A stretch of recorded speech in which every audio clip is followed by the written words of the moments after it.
Hi, Namaste. Welcome back to Manorama Biology.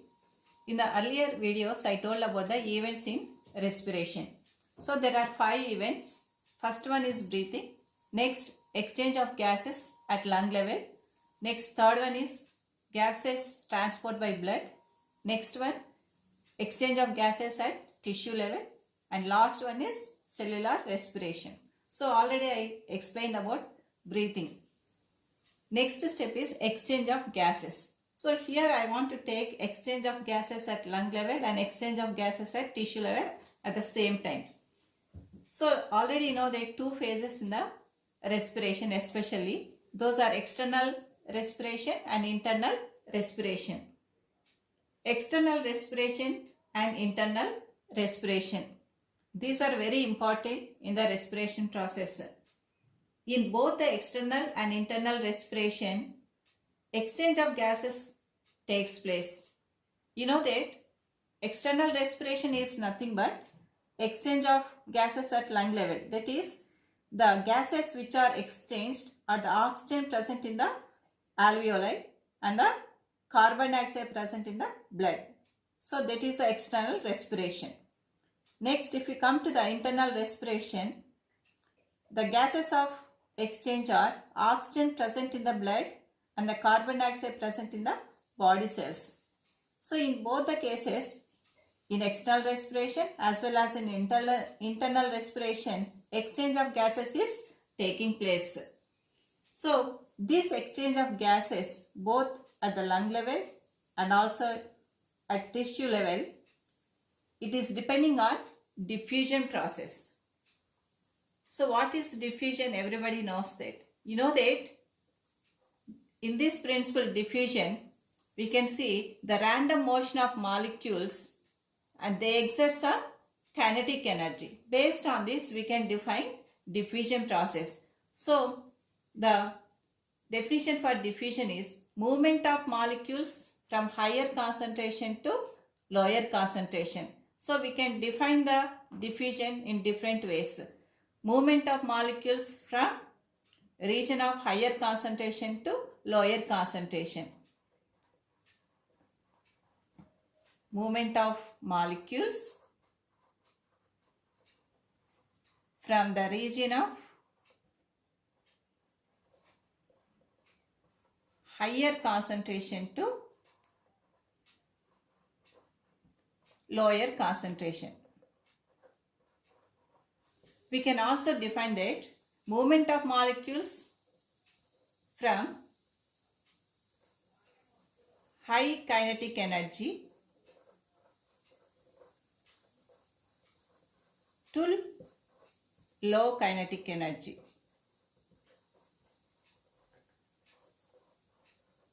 Or we can also say that movement of molecules from high partial pressure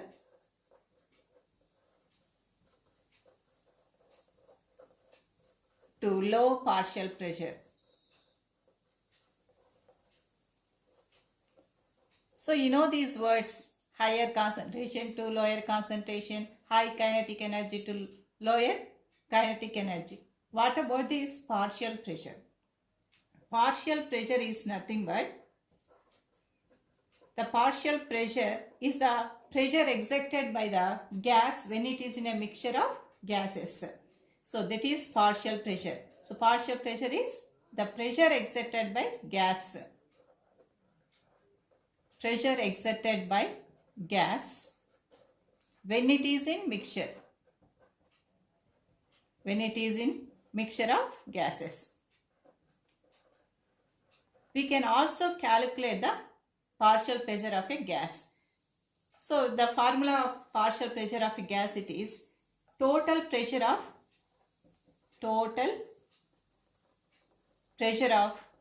mixture of gases by percentage of gas in mixture.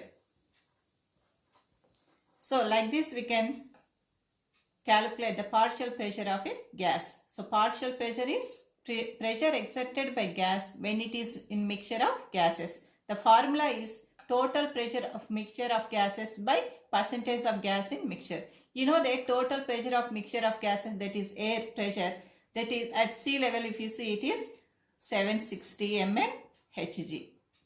Suppose if you want to know about the partial pressure of oxygen, you know the total pressure of mixture of gases is 760 mm Hg at sea level by percentage of oxygen in the mixture of gases, that is 21%. You know that nitrogen is 78%, like that. Oxygen concentration is oxygen percentage is 21%. So if you see like this, it is 159 mm Hg, approximately 159 mm Hg. So that is a total partial pressure of the oxygen. So by this we can understand, during the exchange of gases, this partial pressure plays very important role, that is based on the partial pressure exchange of gases also takes place. Let us know about exchange of gases at lung level.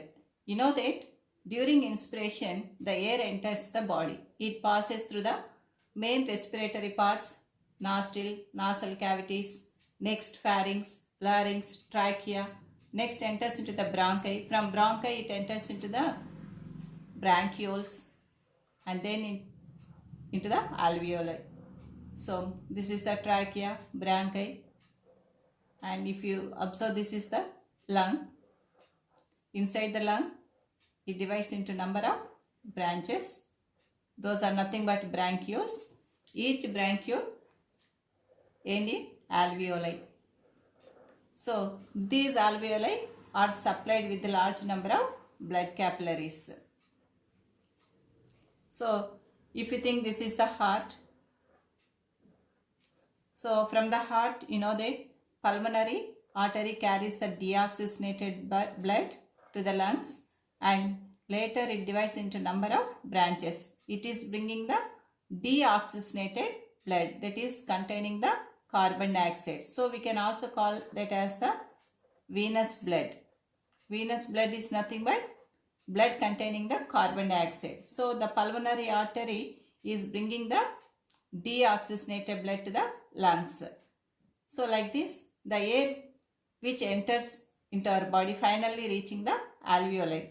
So this air is consisting of oxygen. Air is consisting of many gases, but the main gas which is required by the cell is the oxygen. So oxygen is present in the alveoli now. The blood consisting of carbon dioxide. So here if you observe the exchange of gases at lung level, you know that pulmonary artery is bringing the deoxygenated blood, but the alveoli is having the oxygen. Already we have learned that if the exchange of gases has to occur in efficient way, it should have some characteristics. Those are, the alveoli must be very thin, the wall of the alveoli must be very thin, and also it should be moist, and the surface area must be very large. Already we have learned these points. Suppose if you observe this alveoli, I will take only one alveolus. So this is the bronchiole. That ends in alveolus. So the wall of the alveolus is very thin, that is single cell thick. The wall of the alveolus is very thin and it is made up of flattened cells, which is nothing but the squamous epithelium. This is the squamous epithelium. So once again I will repeat the point. Alveolus wall is very thin and it is single layer thick, that is it is made up of squamous epithelium, very thin, and also it is moist. So the alveoli are supplied with a large number of blood capillaries. These blood capillaries are formed from the pulmonary artery. So when the pulmonary artery is entering into the lungs, it divides into number of capillaries. So these capillaries are spreading over the alveoli. Suppose if it is the blood capillary, So it is bringing the deoxygenated blood.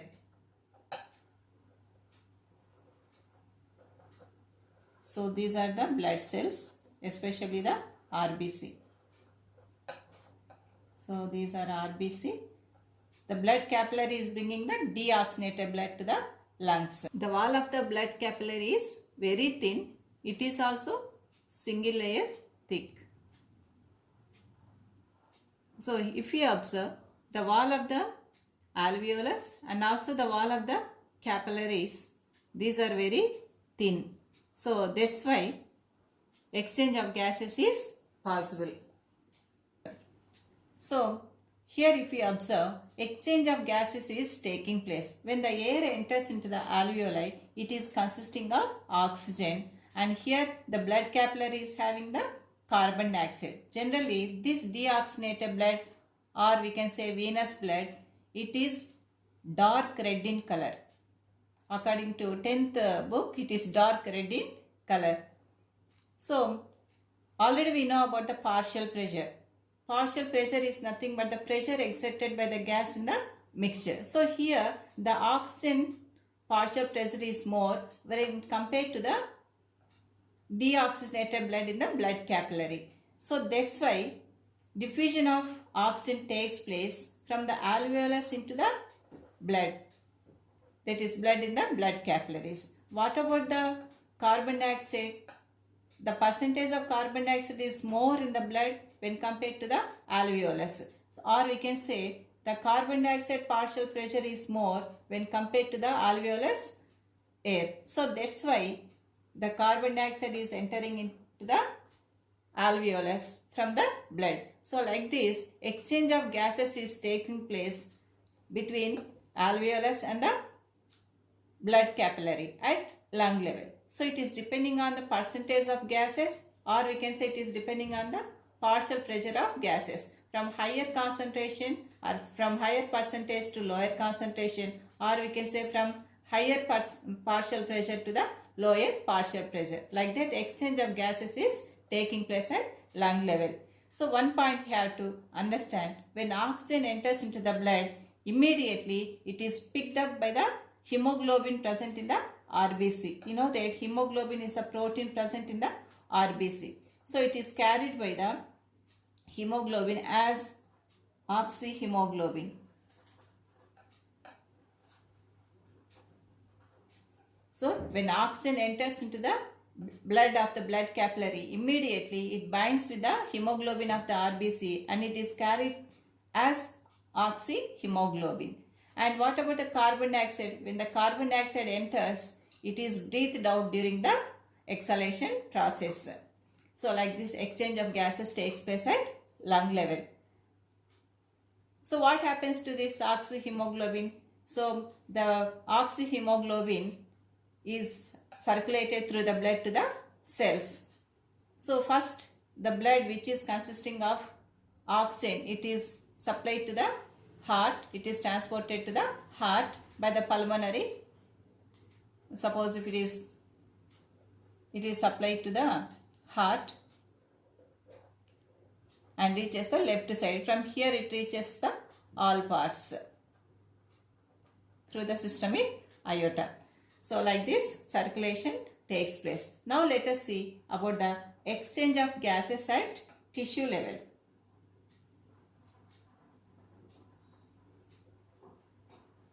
Exchange of gases at tissue level.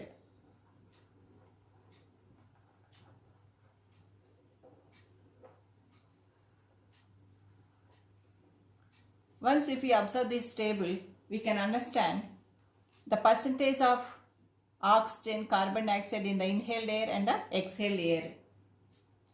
So in the inhaled air, the oxygen percentage is 21%. In the exhaled air, it is 16% only.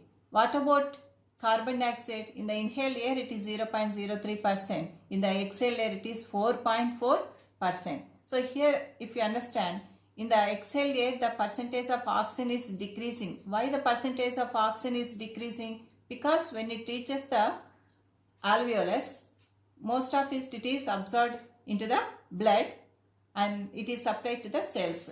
So during cellular respiration it is utilized by the cells. So that's why percentage of oxygen decreases in the exhaled air. What about the carbon dioxide? The percentage of carbon dioxide is less in the inhaled air, but exhaled air it is 4.4%. That is, during the cellular respiration, when glucose is oxidized, carbon dioxide is released. So that's why along with the blood again it reaches the lungs, and during expiration it is breathed out. So like that, the percentage of carbon dioxide is increasing in the exhaled air because of release of carbon dioxide during the cellular respiration. Now let us see exchange of gases at tissue level. You know that this oxyhemoglobin is transported through the blood to the tissues. So here you can understand it is nothing but the internal respiration. So internal respiration is nothing but the tissue respiration. Tissue respiration, or we can also call it as internal respiration. So here gases of exchange are oxygen present in the blood and the carbon dioxide present in the body cells. If we observe that according to partial pressure, here the oxygen partial pressure is more when compared to the partial pressure of oxygen in the body cells. You know that in the active cells, the oxygen is utilized by the cell for respiration to release the energy. That is, cellular respiration takes place in the cell, and continuously it is utilized by the cells and release the carbon dioxide continuously. So generally in the body cells, the oxygen content is very less when compared to the oxygen present in the blood. So partial pressure of oxygen is more in the blood when compared to the oxygen present in the cells. When carbon dioxide is released during the cellular respiration, carbon dioxide partial pressure is more in the body cells when compared to the blood. So exchange of gases is taking place. If you observe that the percentage of oxygen in the body cells is generally it is 1/3 of the oxygen present in the lungs. So that is only 1/3 of oxygen present in the lungs. Oxygen in cells, it is only 1/3 of oxygen present in lungs. So that's why percentage of oxygen is very less in the cells, we can understand. So exchange of gases takes place between the blood and the cells, and carbon dioxide is released continuously. So that is nothing but the cellular respiration. The next level of or event is the cellular respiration. After the exchange of gases at tissue level, cellular respiration takes place. We will discuss about the cellular respiration in the next video. Remember one more point. Partial pressure of the gas is directly proportional to its concentration in the mixture. Based on that, exchange of gases takes place. And also you have to remember, exchange of both the gases is simultaneously. So simultaneously exchange of gases takes place. As the oxygen is entering to the blood, carbon dioxide is released into the alveolus. So this is about the exchange of gases. This lesson will be continued in the next video. Thanks for watching. If you like this video, don't forget to like and subscribe to my channel. Don't forget to click the bell icon so that whenever I post the video, you shall get the notification. If you haven't seen the previous videos, please check in the description below.